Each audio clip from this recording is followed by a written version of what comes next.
much has been said about Gen Z workers, most of them pretty harsh. We're job hoppers, we only ever do the bare minimum, we're too afraid to engage in even the most basic tasks. And just when I thought I've heard the worst, a new study has officially deemed us unemployable. But I personally believe that we're just not being given the chance. This is something I talk about in my latest column. Hi, I'm Angel, and I'm the writer behind Generations on PhilSTAR Live, where I dissect Gen Z behaviors and trends weekly. Recruiters and supervisors can often go into their interactions with us with their own set of biases, instead of giving us the chance to prove ourselves. Their confirmation bias may also be at work, meaning they're looking for proof that their preconceived notions of us may be right. This could be the reason why 1 in 10 American members of Gen Z now want their boss to be replaced by AI, ironically stating that they feel that ChatGPT will be nicer, fairer, and more neutral than an actual human being. Fully tapping into our potential will require our elders to put their faith in us.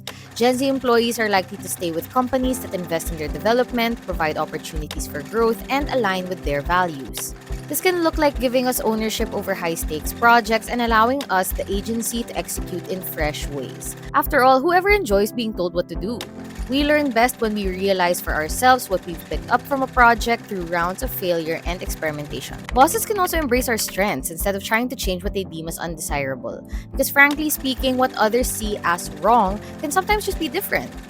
And resistance to change has never stopped it from happening. We have a lot of positive attributes that will only shine through in environments that we deem safe and stable enough.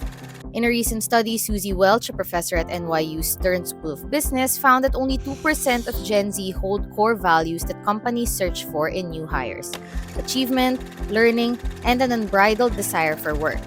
This has been eclipsed by our relentless search for purpose. As opposed to previous generations that saw their jobs as a means to an end, Gen Z is motivated by high-impact projects that we can consider our mark in the world. But perhaps the most important mindset that we bring to the modern-day workplace is our positive relationship with rest.